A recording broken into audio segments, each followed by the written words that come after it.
5 species. 3 of them are known, belong to the Mola genus. So everybody knows Mola mola, which is this one right over here. But did you know there's another one called Mola alexandrini, and it's got like these big bulbous head and a big chin at the bottom. And then you've got in the middle, you've got Mola tecta, which has a fascinating story about it, behind it, that I'm going to tell you in a split second. And then you've got 2 other ones. You've got Ranzania leafish and Masturus lanceolatus. Beautiful names, run off the tongue. And here you can see a little bit about how they look compared to one another. Now, if you go into the names of these animals, it's also absolutely fantastic. Like, obviously, you know sunfish. They're, okay, Christine, this one's for you. Okay, sunfish will kind of swim in that orientation. However, when they come up to the bottom and they bask in the sun, they'll lie flat like that. When they start to have to start moving again, they'll move in that orientation and keep on going. Just like that. Now, obviously, the sunfish gets its name from its basking behaviors. Lying in the sun, kind of like looks spherical, it looks like a sun in the water.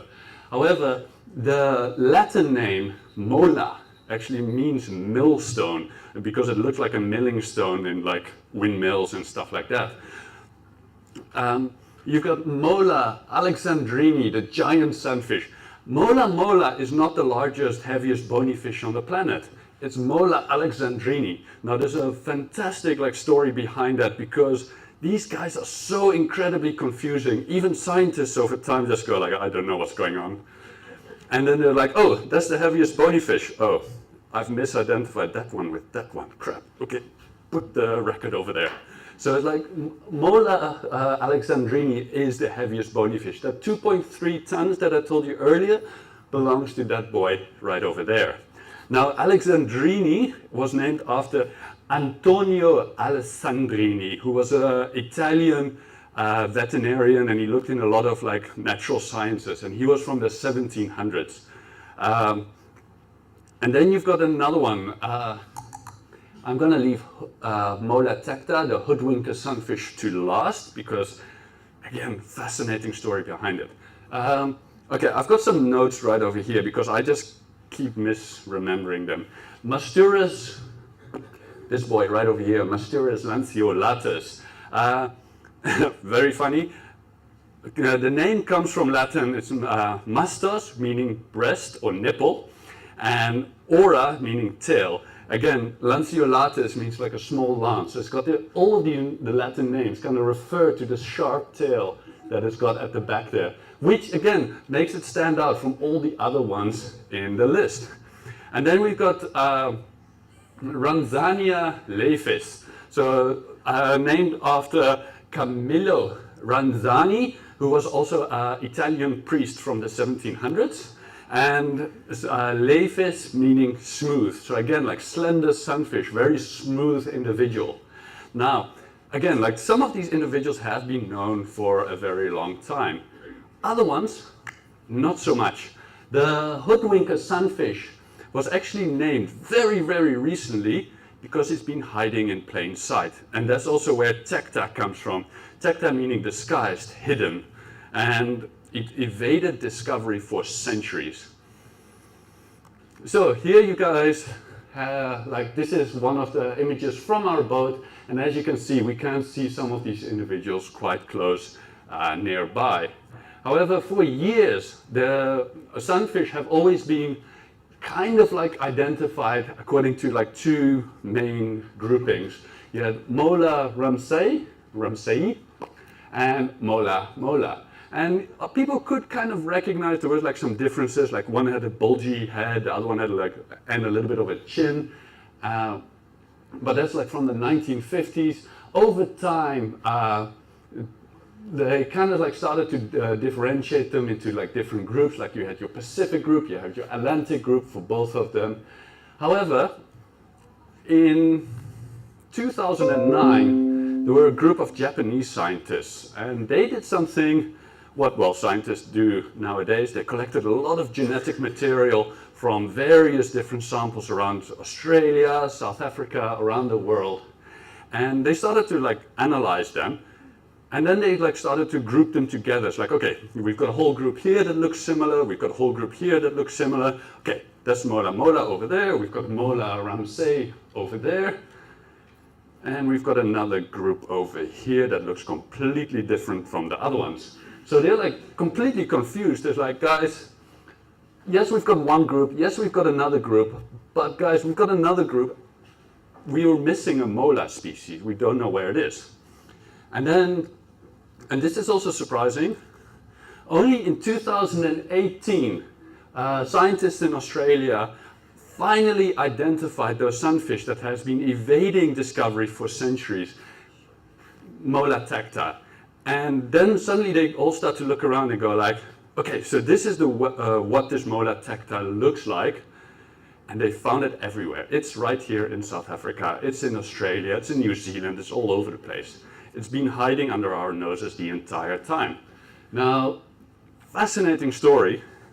Now, going a little bit sideways, the ocean sunfish is classified as vulnerable on the IUCN. And what's really, really interesting is just take a look over here.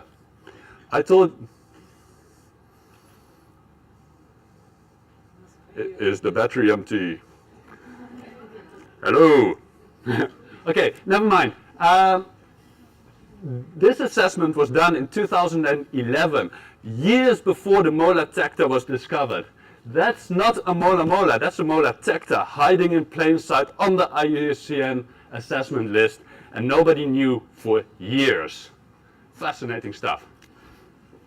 So that's, well, the whole mola tecta hiding in plain sight is kind of like, we didn't realize ourselves either. So when we,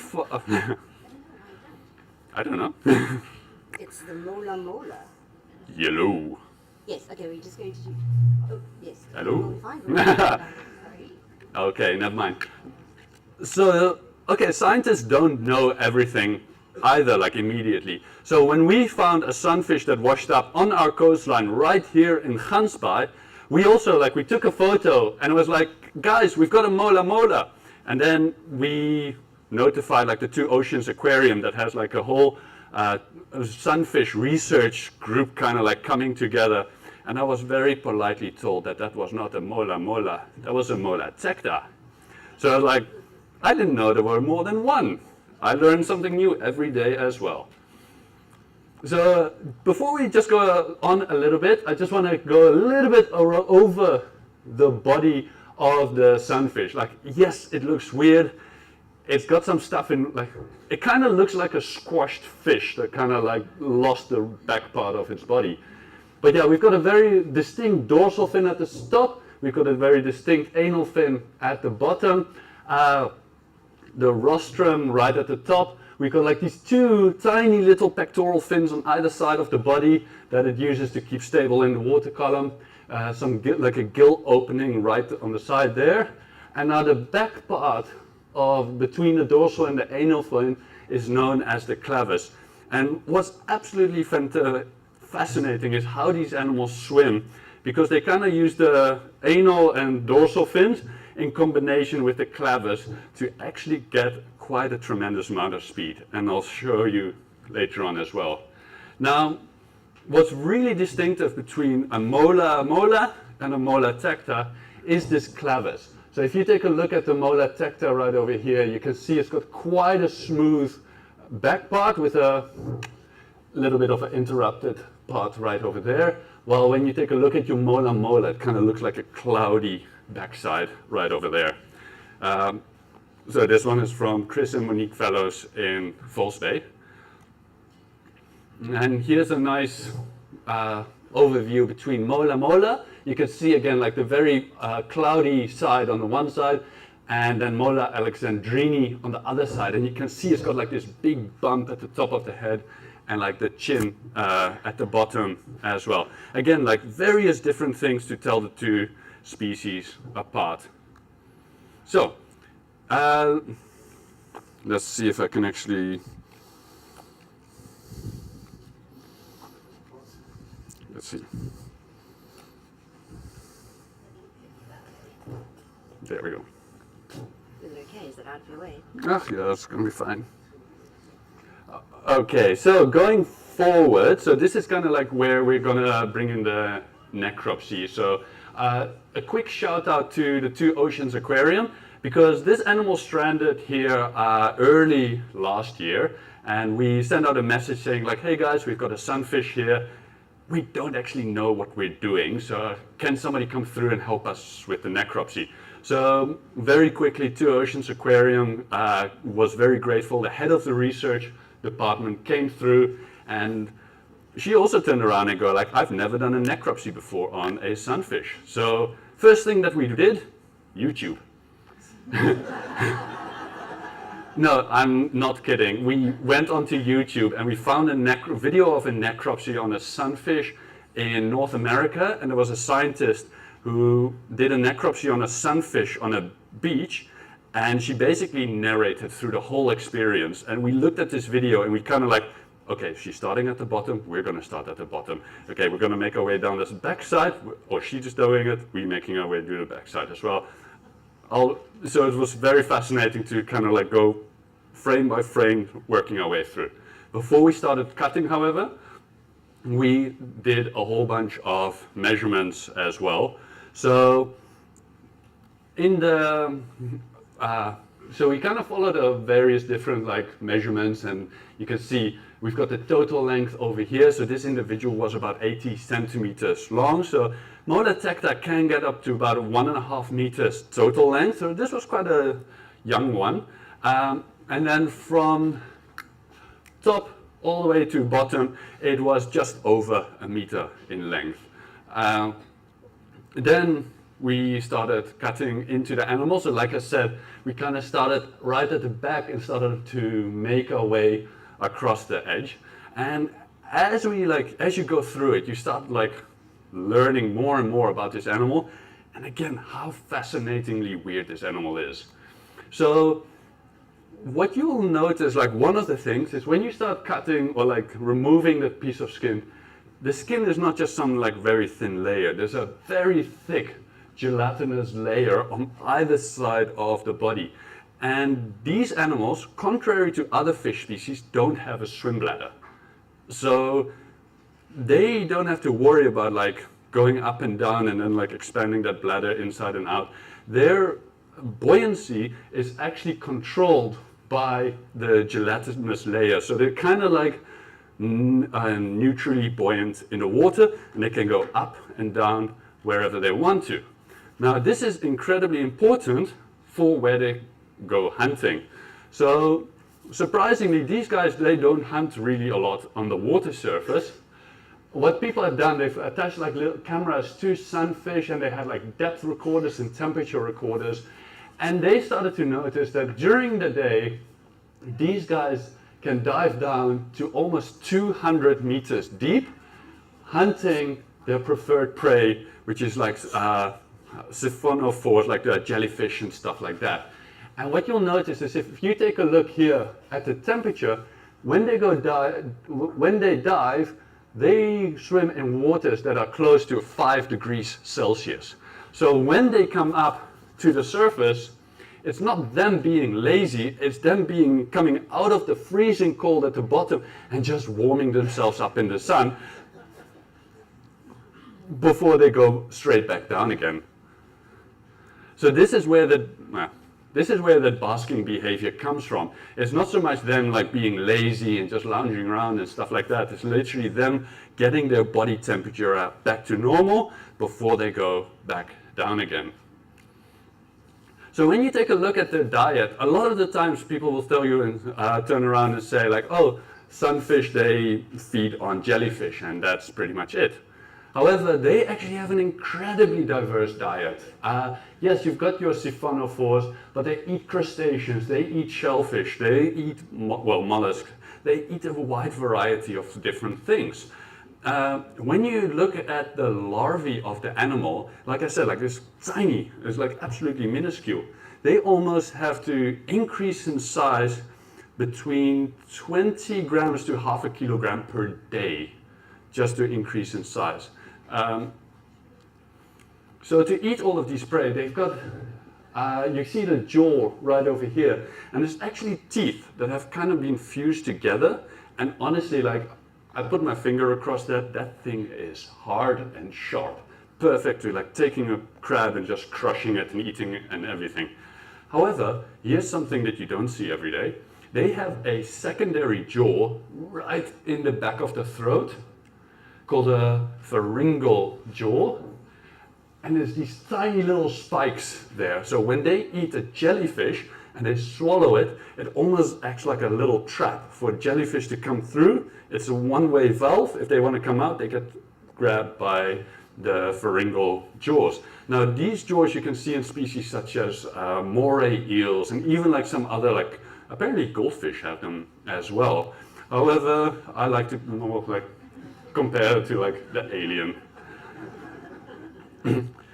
But yeah, so like I said, like they kind of like move, like dive incredibly deep to like 200 meters deep, which is surprising for the species. But it's not just the vertical depth that is absolutely surprising with these animals. It's their horizontal movement as well.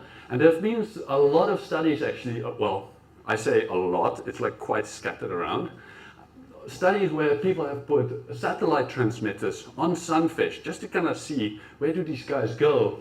And if you just take a look on the map of the world and the different areas where people have looked at sunfish, for example here, this is the east coast of North America, and you get individuals that move all across the continental shelf. You get individuals moving around Spain as well, and actually the one that's furthest is actually not on the map over here. It's right there, pretty much from Taiwan, which is G over here, all the way to New Caledonia, which is several thousand kilometers.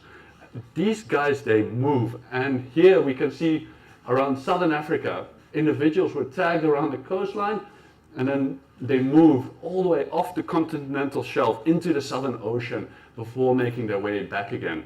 Now these guys are not lazy swimmers that kind of sit in the currents and then kind of like let the current slowly float them around and stuff like that. These guys are active swimmers that will swim counter against the current and kind of like move massive distances. This is actually like a, I couldn't actually get a proper photo of the muscular skeleton, muscular setup. So I actually have a photo of their skeleton, and you can see how incredibly weird, how like almost stunted the animal is. But nevertheless, despite that fact, these guys move, like have such a strength in the muscles and stuff like that. It's fascinating how they can move that quick. Now here's something completely, again, surprisingly weird about these animals. Yes, they've got bone around the skull and stuff like that, but a lot of the skeleton is cartilage. It's like almost closely related to a shark, but it's not. It's kind of like evolution moving forward and then realizing it's getting so heavy, it kind of evolved backwards to manage its weight. Like if that whole skeleton was actual pure hard bone, the animal would have been a hell of a lot heavier than it currently is already. Now, just to give you like a indication of how incredibly strong swimmers these guys are, I told you these guys can get up to 2.3 tons in weight. Now, okay, let's see if this works. These are video clips of sunfish literally breaching out of the water. So there's a few. And okay, it's quite funny, like these guys, they kind of like come out of the water and you can see them like kind of leaving, but the tail is still there and then before it lands. I've seen personally in Mossel Bay, sunfish breaching out of the water, full body, full separation from the water before splashing back down again. Now, if you have to calculate how fast these animals had to be going, it's about 6.6 meters per second. So they must have like get like quite a tremendous speed out of the water before landing on the water. However, why do they do this? We actually don't know for sure. There are thoughts that maybe they do it because of heavy parasite loads on the outside that they want to get rid of. However, or they might want to avoid a predator that's hiding in the area, or it's some behavioral trait where they communicate with each other over long distances. We have no idea, literally no idea. So, moving on to some of the photos that we've got on the inside. Again, so this is kind of like just to take a look of where the organs are. And as you can see, the back part of the body is pretty much just muscle. All the organs, all the stomach, the guts, the bladder, everything is kind of hidden in that first part of the body. And it's just so incredibly like weird. You can't really compare to other species very well. Talking about other species, these guys are actually very closely related to your pufferfish, your porcupine fish and stuff like that. So again, these are not species that are like isolated in the evolutionary tree. They kind of like come out from the middle and evolution just does something very weird. Yeah, so again, like we looked at the YouTube video, we were like literally cutting down the back and saying like, okay, what are we gonna expect first? And what's surprising is, again, like not 100% sure, these guys have a massive amount of parasites in the body. So going through the, okay, first of all, I'm not gonna show you any photos of parasites because that even makes me nauseous. But the literature have indicated that there's about 40 to 50 different parasite species that can be found in and outside the sunfish.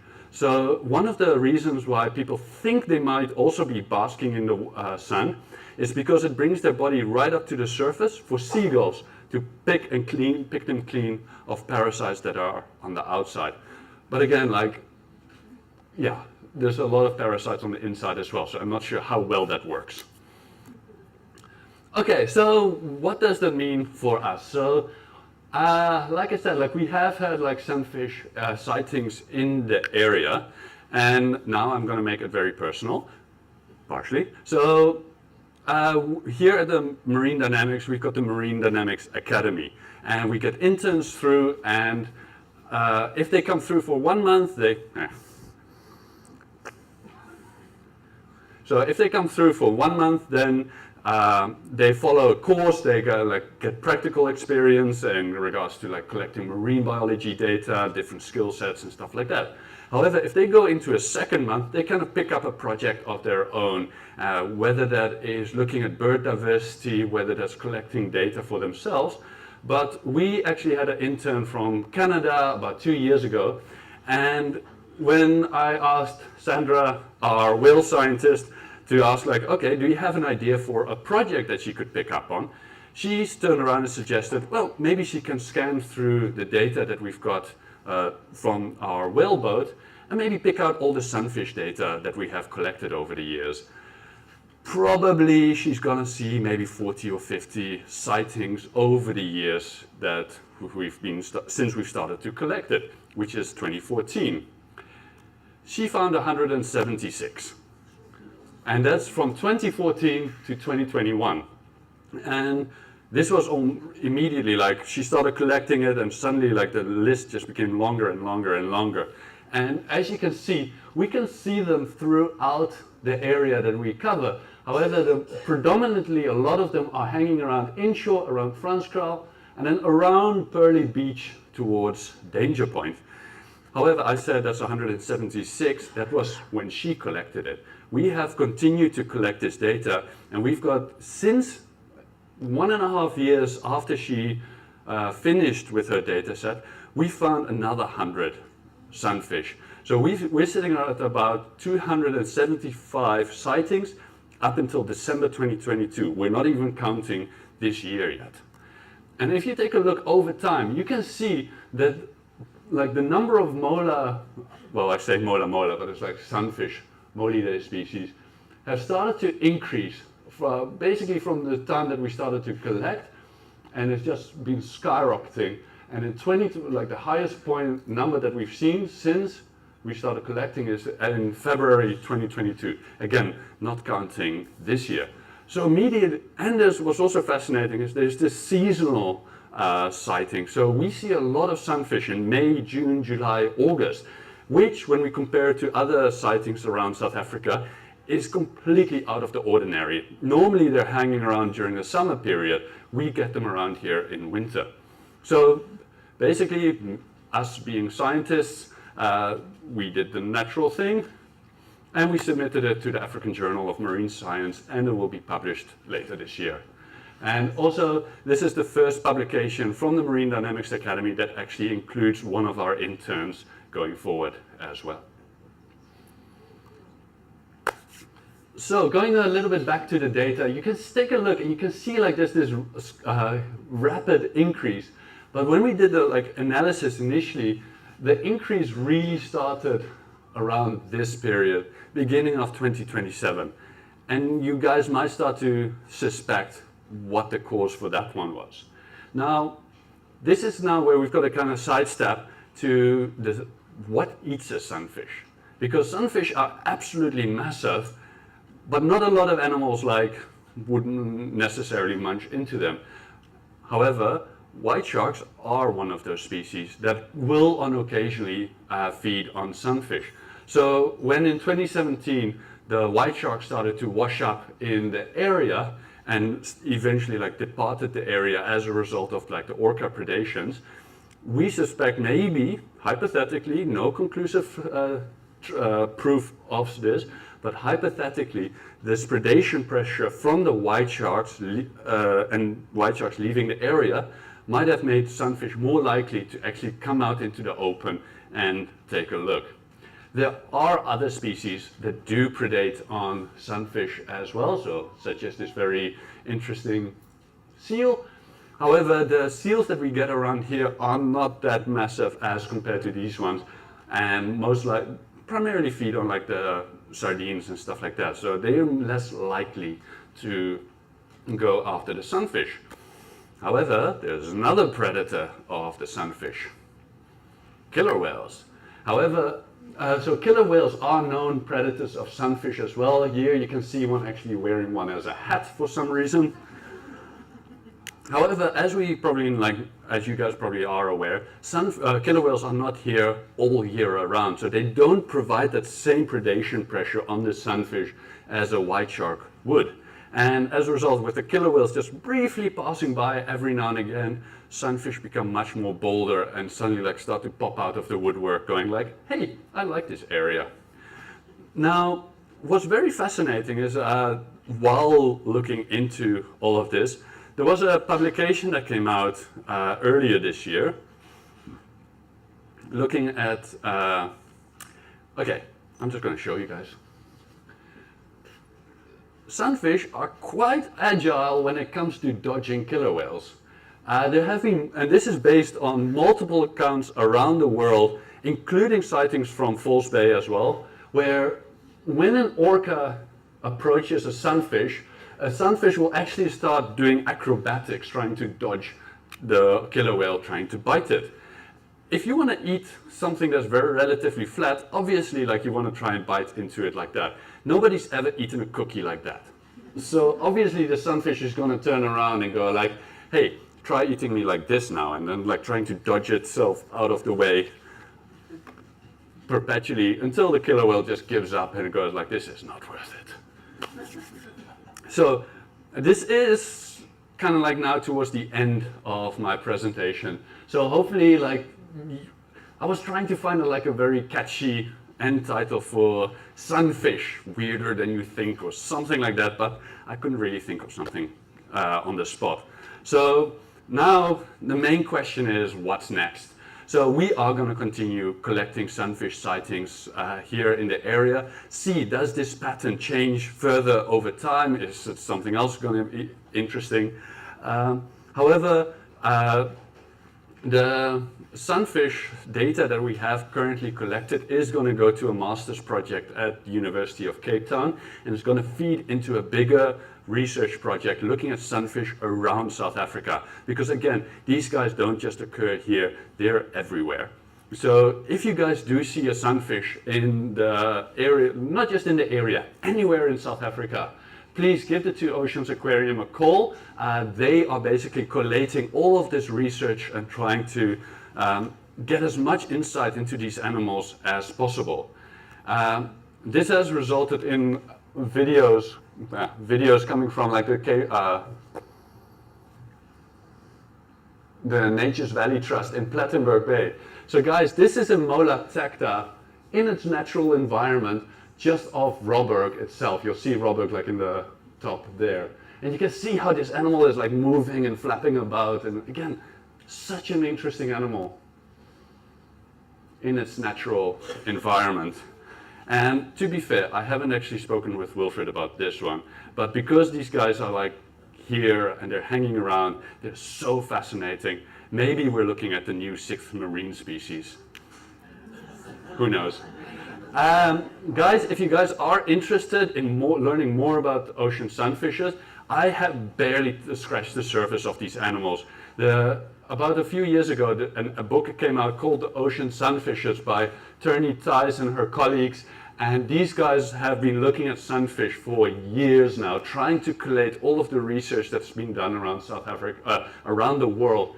They've got chapters that go into the larvae, into the evolution, into parasites, into various different topics. It's such an incredibly fascinating book. If you guys want to buy me a copy, I would be really grateful. But that's it for me. Thank you so much for listening. Hope you guys learned a lot, and thank you.